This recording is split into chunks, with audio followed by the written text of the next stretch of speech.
Bueno, una vez más me ha vuelto a pasar que he grabado el vídeo entero de unos 12 minutos y no tenía sonido. Así que vuelvo a empezar. Bueno, hoy vamos con la dinámica del movimiento circular, ¿vale? Que es el último punto del tema y que suele resultaros un poquito difícil, ¿vale? Este tema o este bloque, esta parte, se puede dividir en varias secciones, ¿vale? Vamos a estudiar distintos casos. El primer caso, o lo más razonable para el comienzo, es la ley de gravitación universal. Así, además, hacemos un guiño a la física de segundo bachillerato, donde la primera evaluación, para que os hagáis una idea de la profundidad en la que se estudia esta parte de gravitación en segundo bachillerato, la primera evaluación es solo gravitación. La nota es solamente de ese bloque, ¿vale? Es una parte muy importante del temario, ¿vale? Donde se estudia esto que vemos hoy y se profundiza en otras cuestiones. Bien, ¿qué dice la ley de gravitación universal? Bueno, la ley de gravitación universal lo que dice es que cuando dos cuerpos tienen masa, ¿vale?, entre ellos se genera una fuerza de atracción, ¿vale?, por el hecho de tener masa, ¿vale? Como las fuerzas de atracción, en la formulita, que ahora hablamos de ella, a veces podéis encontrar aquí un menos, que quiere representar esa fuerza de atracción. No es necesario ponerlo, a veces lo encontraréis con el menos y otras sin él, ¿bien? Vale. La ley de gravitación universal me permite cuantificar esa fuerza de atracción. ¿Cómo se cuantifica? Bueno, pues me dice que la fuerza que ejerce uno sobre otro es igual al producto de la constante de gravitación universal, que es un valor constante, ¿vale?, un dato fijo, por la masa 1 y la masa 2 y entre las distancias al cuadrado, ¿vale? Ojo, muy importante este dato de que R, ¿vale?, R es la distancia, no es el radio. Ahora profundizo en eso, ¿vale? Antes de meterme en harina, ¿qué significa esto? Pues que si aumentan las masas, bien sea masa 1 o masa 2, va a aumentar el valor de la fuerza de atracción. Esta fuerza podemos llamar Fg también, ¿vale? Entonces decimos que son directamente proporcionales. Y si aumenta la distancia entre los cuerpos, en concreto el cuadrado, disminuye esa fuerza gravitatoria, ¿vale? Entonces, a mayor sea la distancia entre estos dos cuerpos, pues menor es la fuerza de atracción. Varias anotaciones. Primero, este dato de R y este tipo de dibujos, ¿vale?, que podéis encontrar en muchos sitios, a veces pueden ser un poco liosos, ¿vale? Me voy a explicar. Nosotros, para nuestros cálculos sencillos, asumimos que esta masa M1 está toda localizada aquí, en el centro de la Tierra, por ejemplo, que sería este planeta. Y esta masa M2 estaría localizada aquí, justo en el centro de la Luna, ¿vale? Entonces, eso es importante porque yo puedo decir, me voy a inventar los datos para que sean sencillos de entender, ¿vale? Yo puedo decir que la distancia entre la superficie de la Tierra y la superficie de la Luna son 1000 kilómetros, ¿vale? Pero resulta que la distancia entre la superficie de la Luna y el centro, es decir, su radio, estos son 1000 y estos son 200 kilómetros, ¿vale? Entonces es una distancia suficientemente reseñable como para tener que tenerla en cuenta a la hora de decir cuál es la distancia total, ¿vale? Entonces, típicamente tenemos que tener en cuenta no solo la distancia entre la superficie de los planetas, sino la distancia entre sus centros. Todo esto de aquí, esto sí que es R, ¿vale? El conjunto de todo. Por eso insisto, la distancia el punto R es la distancia, ¿vale? No implica ni solo el radio, ni solo la distancia entre las superficies, siempre que hablemos de dos planetas, ¿vale? Eso por un lado. Por otro lado, esta ley de gravitación universal también hace una deducción a partir de la tercera ley de Newton, que no sé si os acordáis, que era la ley de acción-reacción, que me decía, bueno, que si yo aplicaba una fuerza F1 sobre un cuerpo, ese cuerpo genera una fuerza igual en magnitud, de la misma dirección, pero de sentidos contrarios, ¿vale? Bueno, pues aquí ocurre lo mismo. Me explico. La fuerza que va a ejercer M1 sobre M2, que es de atracción, la puedo representar como la fuerza que ejerce el cuerpo 1 sobre el cuerpo 2, va a ser en magnitud la misma, es decir, si son 100 newton, pues también van a ser 100 newton, que la que ejerce el cuerpo 2 sobre el cuerpo 1, que la podemos llamar F2, 1, ¿vale? Representando eso, que es la fuerza que ejerce este cuerpo sobre este.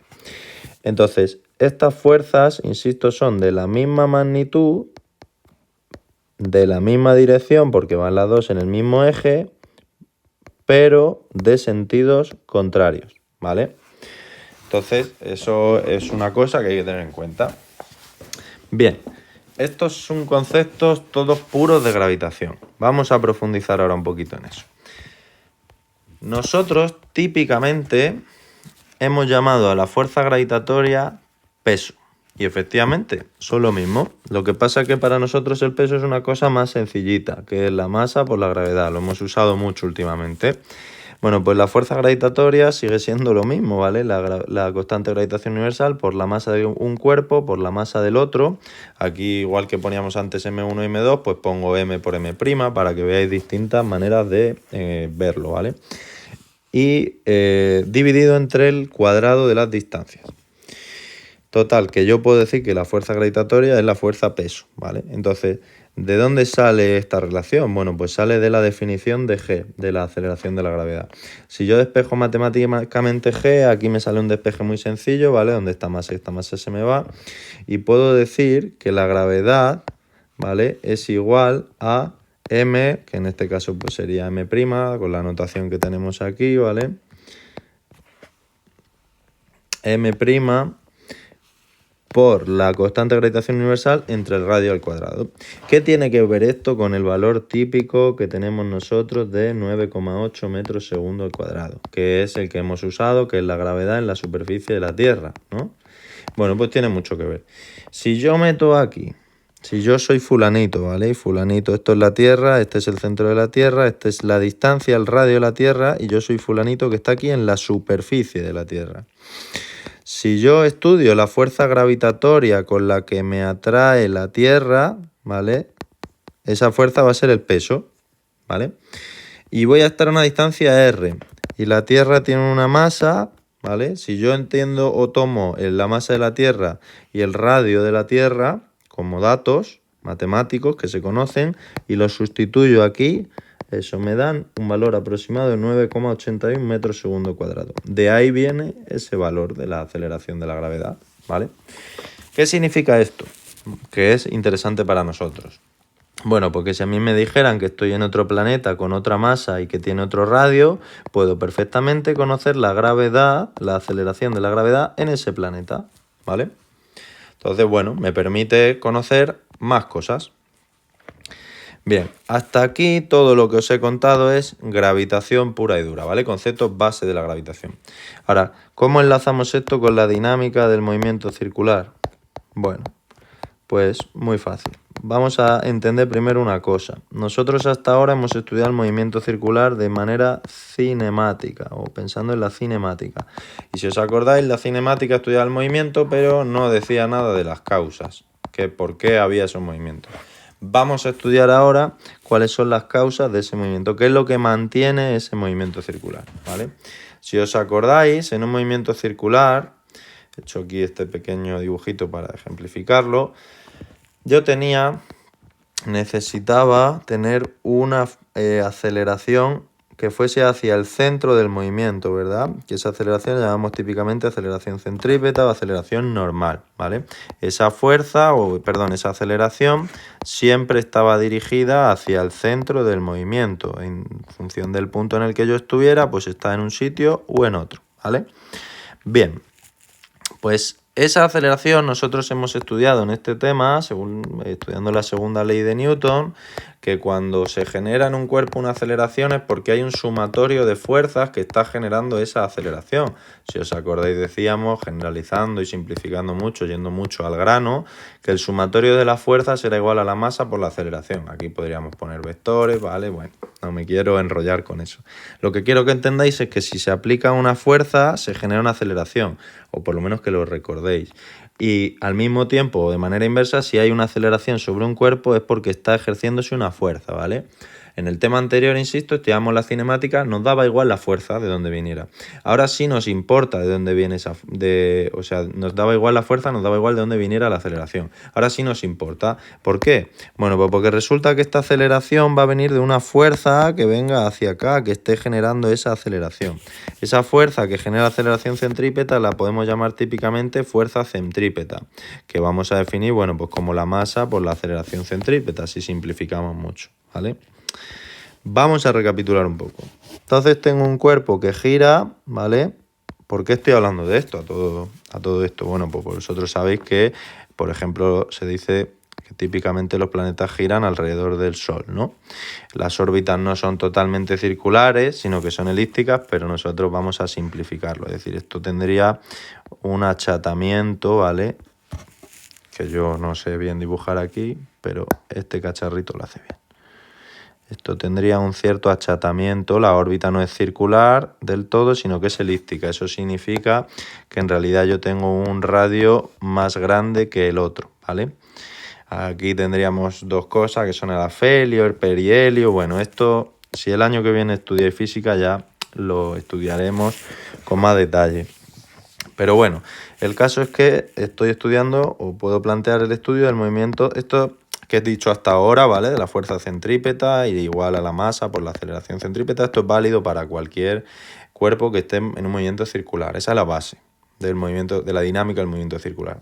Ahora, en el caso de la gravitación, a mí esto me resulta especialmente interesante porque la única fuerza que yo sé que está actuando es la de la gravedad, ¿vale? Que es la gravedad por la masa que tiene este cuerpo, ¿vale? Entonces, un planeta que está girando está todo el rato viéndose atraído por ese cuerpo central, el Sol, para nosotros, y está viéndose afectado por esa fuerza gravitatoria que es la que genera que giren los planetas alrededor del Sol, ni más ni menos, ¿vale?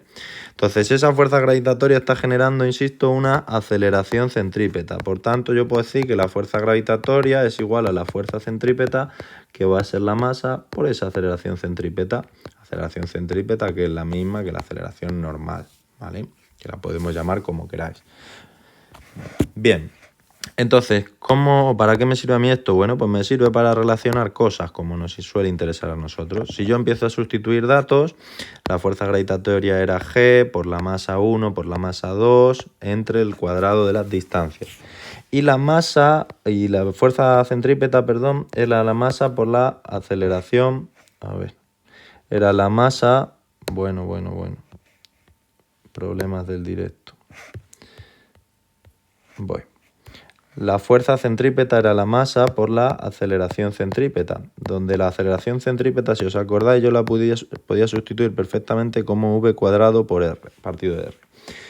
También es verdad que podíamos trabajar con la velocidad angular, ¿vale? Pero típicamente aquí se busca otro dato. Entonces, si yo sustituyo, puedo igualar estas dos expresiones, ¿vale? Y de aquí, normalmente nos interesa despejar un dato que es la velocidad. ¿Cómo se despeja aquí la velocidad? Bueno, pues con un despeje muy sencillo, donde estas dos masas se me van, este cuadrado se me va, ¿vale? Pues tengo esta expresión, donde la velocidad es igual a la raíz cuadrada de la constante de gravitación universal por la masa, en este caso sería la masa del Sol, partido de la distancia que separa los cuerpos, ¿vale?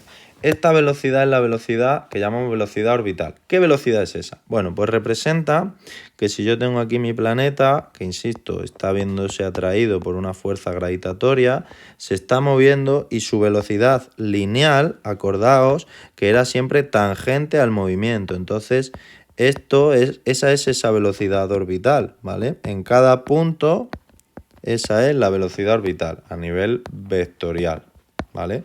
Que se entienda bien eso. Por ejemplo, aquí pues es tangencial, ¿vale? En este punto es tangencial, ¿vale? Todo el rato es tangente al movimiento, ¿vale? A la trayectoria. Con esto tenemos para hacer muchos cálculos distintos y calcularlo pues en distintas situaciones, ¿vale? Bueno, pues de momento hasta aquí tenemos.